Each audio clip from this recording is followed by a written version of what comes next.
तो इस स्टोरी की शुरुआत होती है एक जेल को दिखाने से, जहां हम कहानी के मेन कैरेक्टर को देखते हैं जिसे कौन नहीं जानता, यानी आर्थर या कहीं के जोकर को, जो यहाँ खाना पानी ठीक से न मिलने की वजह से काफी कमजोर हो गया था। यहाँ हम जान पाते हैं कि असल में आर्थर जोकर जेल में कैद क्यों था। दरअसल उसने सरेआम 5 लोगों का खून कर दिया था, जिसके जुर्म में ही उसे सजा हो गई। अब हालांकि उसने 5 लोगों की जान ली थी, पर जिस तरह उसने उनको मारा उस वजह से वो लोगों में काफी मशहूर हो गया था। वो उस टाइम जोकर के रूप में था, यानी कि उसने अपना हुलिया कपड़ों और मेकअप से जोकर वाला बनाया हुआ था, जिससे उसे इतनी शोहरत मिली कि उस पर एक टीवी फिल्म भी बन गई। बहुत सारे लोग उस टीवी फिल्म को पसंद करते हैं, जो सभी जोकर के फैंस भी हैं। अब उन लोगों का मानना है कि जोकर आर्थर बेगुनाह है और उसने उन 5 लोगों को मारकर अच्छा ही किया, क्योंकि वो सारे ही बहुत बुरे लोग थे। आर्थर को काफी परेशान किया करते, उसका मजाक बनाया करते थे, तो तंग आकर उसने ये कदम उठाया। लेकिन बाकी लोगों की नजर से देखे तो वो एक क्रिमिनल तो है ना, एक मुजरिम, क्योंकि उसने लोगों को मौत की घाट उतारा है। इस तरह आर्थर को यहाँ जेल में काफी साल हो गए हैं और न जाने वो और कितने सालों तक यहाँ कैद रहेगा, क्योंकि अभी तक उसकी कोर्ट में सुनवाई भी नहीं हुई थी कि उसे पता चल सके कि वो कितने सालों के लिए यहाँ कैद रहेगा। अब आर्थर बेचारे को कहीं भी सुकून नहीं। वो बेचारा बाहर लोगों से परेशान था, क्योंकि सब उसे तंग करते बुले करते थे, और जेल में आने के बाद वो पुलिस वालों से परेशान, क्योंकि ये लोग भी उसका वैसे मजाक बनाते। अब आर्थर की वकील उसे मिलने के लिए बुलाती है, इसलिए वो चला जाता है। पर जब वो रास्ते में था तो उसकी नजर एक लड़की पर पड़ी, जिसे आर्थर बड़े गौर से देखने लगता है। वो लड़की भी आर्थर पर से नजरें हटा ही नहीं रही थी। गौर से देखने के बाद वो उसे शूट करने जैसा इशारा करती है। इस लड़की का नाम ली होता है। लेकिन फिर पुलिस वाले आर्थर को वहाँ से ले जाते हैं और वो आकर अपने वकील से मिलता है, जो उसका केस लड़ने वाली। अब एक तरफ उसकी वकील आर्थर का केस तो लड़ रही थी, लेकिन साथ साथ उसका फायदा भी उठा रही। जैसे आजकल आर्थर काफी मशहूर था, तो हर जगह बस उसका ही चर्चा सुनने को मिल रहा था। तो इसी चीज का फायदा उठाकर वकील कुछ रिपोर्टर्स को अपने साथ यहाँ लेकर आती है, ताकि वो आर्थर का इंटरव्यू ले सके। वो बस उसे इतना कह देती है कि ये लोग तुमसे बस थोड़े बहुत सवाल करेंगे और तुम्हें इन्हें अपने बारे में बताना है। तो आर्थर उसकी बात मानकर उठा और इंटरव्यू वाले कमरे में आ जाता है। अब वो ऐसा करना तो नहीं चाहता था, क्योंकि उसे रिपोर्टर्स पसंद नहीं थे, पर अपने वकील की बात मानकर उसे ये इंटरव्यू देना पड़ता है, क्योंकि आखिर वो भी जेल से छूटना चाहता है। अब इंटरव्यू के दौरान उसे कुछ ऐसे सवाल पूछे जाते हैं जो उसे बिल्कुल पसंद नहीं आते। बेशक वो उन सवालों के जवाब दे देता है, लेकिन अंदर ही अंदर उसे बहुत गुस्सा भी आ रहा है, क्योंकि गुजरे हुए बुरे टाइम को उसके सामने ताज़ा किया जा रहा था, जो उसे मुश्किल में डाल देता है। लेकिन वो फिर भी हर सवाल का सच सच जवाब देता है। अब इंटरव्यू की दूसरी वजह आर्थर को चेक करना भी था, यानी कि आए दिन उसके इंटरव्यूज होते रहेंगे, क्योंकि वो लोग चेक करना चाहते थे कि क्या आर्थर की दिमागी हालत अभी ठीक हुई है या नहीं। क्योंकि अक्सर लोगों का मानना है कि आर्थर पागल है, पागल जोकर है, और उसने पागलपन में ही आकर 5 लोगों का खून किया है। तो इंटरव्यू के नाम पर उसकी हालत को चेक करना है। अब इंटरव्यू होने के बाद जब आर्थर को वापस जेल में लाया गया, तो एक पुलिस ऑफिसर उसे म्यूजिकल रूम में लेकर गया, जहाँ सब लोग अपनी अपनी मर्जी का म्यूजिक बजा रहे थे। यहाँ वो लड़की ली भी थी, और कुछ इस तरह दोनों की मुलाकात हो जाती है। दोनों ही एक दूसरे से मिलकर बहुत खुश थे, क्योंकि जब से इन्होंने एक दूसरे को देखा था ये मिलना चाहते थे। आर्थर ली से पूछता है, तुम यहाँ पर क्यों कैद हो? ली बताती है कि मैं जिस बिल्डिंग में अपनी मौत के साथ रहा करती थी, मैंने गुस्से में आकर वहाँ आग लगा दी और पूरी बिल्डिंग को ही जला डाला, जिससे मेरी माँ भी मारी गई। बस इसी वजह से मुझे सजा हो गई और मैं यहाँ कैद हूँ। जो सुनकर आर्थर जोर जोर से हंसने लगता है, क्योंकि ये उसकी आदत थी। फिर ली उससे पूछती है कि तुम यहाँ पर क्यों हो? आर्थर कहता है, लो क्या बात कर रही हो, तुम्हें नहीं पता मैं यहाँ कैसे? हर कोई तो जानता है कि मैंने 5 लोगों का खून किया है, इस जुर्म में ही सजा काट रहा। अब इस तरह रोज दोनों एक दूसरे से मिलती थी और इनकी दोस्ती हो जाती है। एक दिन तो ली आर्थर को ये तक कह देती है कि चलो हम दोनों यहाँ से भाग चलते हैं, पर वो ये कहकर मना कर देता है कि नहीं नहीं, मैं ऐसा नहीं कर सकता, क्योंकि वो लोग मुझे गोली मार देंगे। असल में ली उसे मन ही मन में पसंद करने लगी और वो यहाँ से भागकर अपने आगे की जिंदगी आर्थर के साथ गुजारना चाहती, पर उसकी मना करने पर जाहिर है ये होने वाला तो था नहीं, इसलिए ली को थोड़ा बुरा लगता है।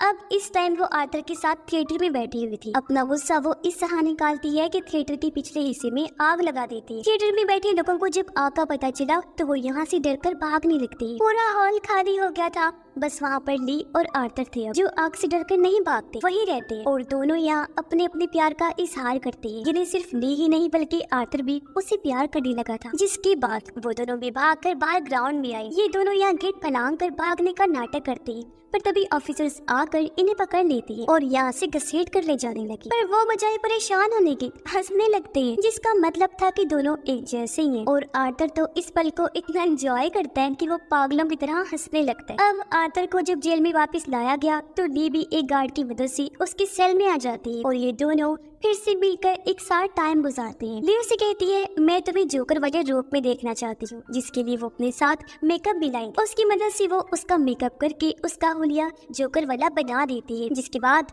वो काफी इंजॉय करते हैं। अब अगले दिन वकील फिर से आर्थर से मिलने आती है क्योंकि वो उसका एक और इंटरव्यू लेना चाहती थी। वो अपने साथ अच्छे से अच्छे रिपोर्टर को लाती है ताकि वो सवालों के जरिए उसके दिमागी कंडीशन का पता लगवा सके। अब आर्थर अपने गुजरे हुए टाइम पर बात नहीं करना चाहता था क्योंकि वो डिस्टर्ब हो जाया करता था, उसे बुरा लगता था। पर ये रिपोर्टर बार बार उसके पास्ट माजी को लेकर ही सवाल करती थी। अब उसने अपनी माँ का खून भी किया था, जिस बारे में ये वाला रिपोर्टर पूछने लगता है। पर ये सुनकर आर्थर इतना डिस्टर्ब हो गया कि वो रिपोर्टर पर गुस्सा करने लगता है। हालांकि इससे पहले वो शांत बैठा हुआ था, लेकिन सजा पूरी हो गई थी, उसे छोड़ दिया गया था और अब वो जेल से बाहर जाकर टीवी पर आर्थर का इंटरव्यू देख रही है। अब आज इस इंटरव्यू के बाद आर्थर की कोर्ट में पेशी होने वाली थी और जब उसे यानी जोकर को ले जाया जा रहा था तो सड़कों पर उसके चाहने वाले, उसके फैंस की लाइन लगी हुई जो आर्थर का ही नाम पुकार रही थी और यहाँ उसे सपोर्ट करने आए थे, उसका साथ देने, क्योंकि वो चाहती थी कि आर्थर जल्द से जल्द जेल से छूट जाए और वो भी एक आजाद जिंदगी जिए। उसे भी जीने का हक है क्योंकि जिन लोगों को उसने मारा है वो इसी लायक थी और ऐसे लोगों का यही अंजाम होना चाहिए। कोर्ट के अंदर आर्थर जब आया तो अपने चाहने वालों में वो ली को भी देखता है। दोनों एक दूसरे को देखकर काफी खुश हो जाते हैं। फिर सुनवाई शुरू हुई तो दूसरा वकील खड़ा हुआ। वो आर्थर के खिलाफ बोलने लगता है कि इसने बहुत गलत किया है, सरेआम ट्रेन में 5 लोगों का कत्ल कर दिया। जिसके बाद आर्थर की वकील खड़ी हुई और उसके हक में बोलने लगती है कि आर्थर जोकर ने हमेशा अपनी जिंदगी एक कमरे में अकेले रहकर गुजारी है। वो तो बेचारा मासूम है, उसने उन 5 लोगों को कुछ नहीं कहा था, पर उन्होंने क्या किया, आर्थर को तंग करके पका दिया। फिर वो बेचारा क्या करता, उसने अपने बचाव में ही उन्हें मारा है क्योंकि उसका दिमाग बच्चों जैसा है, जो उन्हें ठीक लगता है वो वैसे ही करते हैं। इस पर दूसरा वकील कहता है कि जो भी है, जैसे भी उसने मारा, लेकिन किया तो खून ही है ना, एक जुर्म किया है उसने तो उसे सजा तो मिलनी ही चाहिए, उसका कोई हक नहीं है कि वो आजाद घूमे। खैर अब इन दोनों वकीलों की बात सुनकर जज तारीख आगे बढ़ा देता है। फिर जब आर्थर की वकील बाहर आई तो ली खुद उसके पास आई और कहती है कि जिस तरह तुम केस लड़ रही हो ना आर्थर का, ऐसे तो वो हार जाएगा, उसे सजा हो जाएगी, तुम्हें और अच्छे से लड़ना है ये केस और कैसे भी करके उसे आजाद करवाना है। अब जब आर्थर को वापस जेल में डाला गया तो उसकी वकील आकर उससे मिलती है और ली के बारे में पूछने लगती है। तब आर्थर कहता है कि हाँ वो बहुत अच्छी लड़की है, इसे मैं प्यार करता हूँ और उस पर यकीन रखता हूँ। इस पर वकील कहती है कि तुम उसके बारे में जानते क्या हो, वो तुम्हें धोखा दे रही है क्योंकि देखो उसने कहा था कि मेरी मॉम डैड की मौत हो गई है, पर सच तो ये है कि उसकी डैड एक डॉक्टर है और माँ और बाप दोनों ही अभी जिंदा हैं।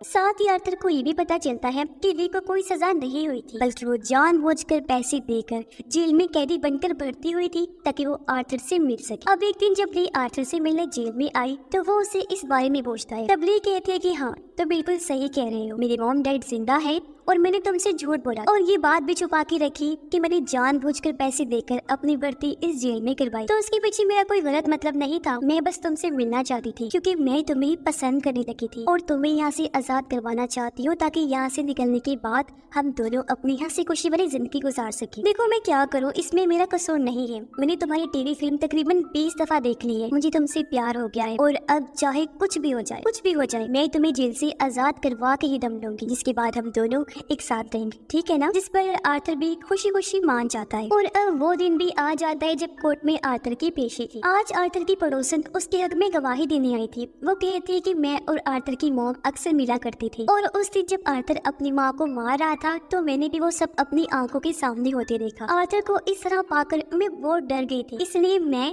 अपने बच्चे को बचाने के लिए उसे लेकर दूसरे शहर भाग गई। पर जब मुझे पता चला कि आर्थर को जेल हो गई है तो मुझे बहुत बुरा लगा और मैं उसके हक में गवाही देने आ पहुंची क्योंकि उस बेचारे के साथ हमेशा गलत होते आया है, उसने कभी किसी का बुरा नहीं चाहा। और हाँ, जब आर्थर अपनी माँ को मार रहा था तो उस टाइम वो जोकर वाले रूप में था। तब मैंने गौर किया कि ये आर्थर नहीं बल्कि ये तो सचमुच का जोकर है। इसलिए मेरा मानना है कि जितने भी खून हुए हैं वो आर्थर ने नहीं किए बल्कि इसके अंदर के छुपे हुए जोकर ने किए हैं, जिसे लोगों ने मजबूर किया है। अब ये सुनकर आर्थर के अंदर जैसे एक हिम्मत सी आ गई थी। उसका इतना दिमाग खराब हुआ कि वो सबके सामने उठकर खड़ा होकर सुनाने लगा और जज से कहता है कि अब मैं अपना केस खुद लड़ना चाहता हूँ, मुझे किसी वकील की जरूरत नहीं है। जो कहकर वो अपने वकील को छोड़कर वहाँ से चला जाता है। उसके इस फैसले से ली भी काफी खुश थी, क्योंकि उसे लग रहा था कि जोकर यानी आर्थर ने ठीक किया है। और अब वो दिन आ जाता है जिस दिन कोर्ट में उसकी पेशी होनी। उसकी चाहने वाले बाहर खड़े होकर जोकर के हक में फैसला सुनने के लिए बेचैन थे। आर्थर अब खुद अपना वकील बनकर आता है तो वो जोकर बनकर ये केस लड़ने का फैसला करता है। इसीलिए वो पूरे जोकर वाले गेटअप में यानी कपड़े और मेकअप करके वैसा लुक बनाकर बड़ी आराम से वहाँ बैठा होता है। जैसे सुनवाई शुरू हुई तो उसका मुखालिफ वकील आर्थर के को वर्कर को लेकर आता है, जिसने काफी साल आर्थर के साथ काम किया था और उसे अच्छे से वो जानता था, तो वो भी बता सकता था कि आर्थर कैसा सरफिरा इंसान और जब वो जोकर के रूप में होता है तो वो कैसा बन जाता है। वो कहता है कि ट्रेन में जब जोकर ने उन लोगों का खून किया तो वो सब मैंने खुद होते हुए देखा था, क्योंकि हम दोनों एक साथ ट्रेन में चढ़ी थी। उसकी ये बात सुनकर आर्थर जोकर खड़ा हुआ। वो कहता है, अच्छा ये बताओ, जब मैं उनका खून कर रहा था तो तुमने किसे देखा? तो वो भी बिल्कुल पड़ोसन वाली ही बात कहता है कि मैंने आर्थर के अंदर जोकर को देखा जो ही उन लोगों का खून कर रहा था। अब उसकी इस गवाही पर आर्थर का दिमाग खराब हो जाता है एक बार फिर, और वो पुलिस वालों के खिलाफ उल्टा सीधा बोलने लगता है। वो कहता है कि ये लोग ऐसे हैं कि इन्हें किसी गवाहों किसी सबूतों की जरूरत नहीं पड़ती। इन्हें जो मिलता है चाहे वो कसूरवार हो या ना हो, ये उसे उठाकर जेल में ले जाकर बंद कर देते हैं। और अगर उस दिन ट्रेन में पुलिस सही टाइम पर आ जाती तो वो भी देख लेते कि कसूर किसका है और मैं भी वो खून ना करता। यानी इस तरह आर्थर सारा इल्जाम पुलिस पर डाल रहा था। और बस आज की इतनी सुनवाई काफी होती है और डेट को फिर से आगे बढ़ा दिया जाता है। लेकिन जब बेचारे आर्थर को वापस जेल में ले जाया गया तो पुलिस उसे सबक सिखाने के लिए ले जाती है, क्योंकि आज उसने पुलिस के खिलाफ जो इतना बोला था तो उससे सबको बहुत गुस्सा था और वो उसे सजा देने के लिए उसे बहुत पीटते हैं। जी भरकर मारपीट करने के बाद वो उसे वापस उसके सेल में लाकर छोड़ देते हैं। अब 2 दिन बाद फिर से पेशी का दिन आ जाता है। आज तो ली भी जोकर वाले रूप में तैयार होकर आई हुई थी, क्योंकि उसे पूरी उम्मीद थी कि आज तो आर्थर लाजमी रिहा हो जाएगा। पर हम आर्थर के रूप में जो जोकर था उसके चेहरे पर मायूसी साफ साफ देख पाते हैं, क्योंकि वो हार मान चुका था। वो आखिर फिर कह ही देता है कि हाँ मैं मानता हूँ, मैंने बहुत गलत किया है और मुझे इस बात की शर्मिंदगी है, मैं अपना गुनाह कबूल करता हूँ। ये सुनकर ली को इतना गुस्सा आता है कि वो अपने लोगों समेत कोर्ट से उठकर वहाँ से बाहर चली जाती है, क्योंकि वो नहीं चाह रहे थे कि जोकर हार माने और कोर्ट के सामने इस चीज को कबूल करे। पर क्योंकि उसने अपने मुंह से अपना गुनाह कबूल कर लिया था तो ये केस तो अब वैसे भी खत्म हो गया था और अब बारी थी उसकी सजा सुनाने की। इसलिए वो जोकर से वापस अपने नॉर्मल रूप में आ जाता है और पता नहीं क्या सोचकर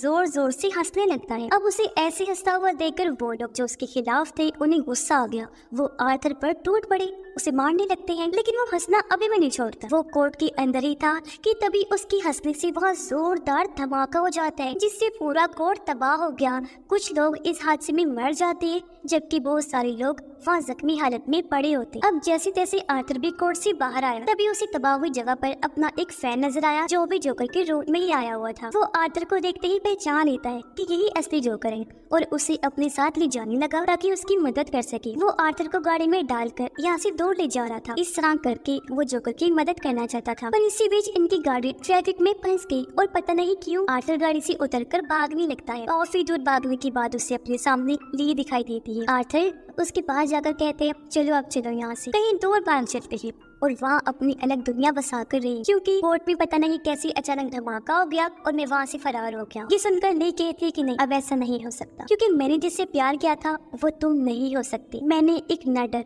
एक बहादुर इंसान से प्यार किया था, लेकिन मुझे क्या पता था कि तुम इतनी जल्दी हार मानने वालों में से हो। तुमने मुझे बहुत मायूस किया। इस तरह सबके सामने अपनी गलती को कबूल करके तुम्हें डट कर खड़े रहना चाहिए था। इसलिए अब मैंने भी फैसला कर दिया है कि मैं तुम्हारे साथ अपनी जिंदगी नहीं गुजार सकती। तुम तो एक बुज़दिल इंसान, जानती हूँ मैं तुम्हारे बच्चे की माँ बनने वाली हूँ और हमने जल्दी ही शादी कर ली थी। मैंने सोच लिया था, मगर मैं फिर भी तुम्हारे साथ नहीं रहना चाहती हूँ, क्योंकि मैं नहीं चाहती कि मेरे बच्चे को भी तुम्हारी जैसा बुज़दिल बाप मिले। जो कहकर ली वहाँ से चली जाती है और आर्थर बेचारा वही खड़ा रहता है। साथ ही मोली की बातों से बुरी तरह टूट गया था। उसे कुछ समझ नहीं आ रही थी कि मैं क्या बोलूँ और क्या ही करूँ। लेके जाने के बाद भी वो वहीं खड़ा रहा, पर वह पुलिस आकर फिर से उस बेचारे को पकड़ लेती है और एक बार फिर से उसे जेल में डाल दिया गया। अब जेल में एक आदमी जो आर्थर के खिलाफ था वो बहाने से उससे मिलने आया और अकेले में ले जाकर गाना सुनाने के बहाने वो आर्थर पर हमला कर देता है। उसने खतरनाक हथियार से वार किया था जिससे आर्थर काफी जख्मी हो गया। उसका तेजी से खून बहने लगता है। वो तड़पते तड़पते नीचे गिर गया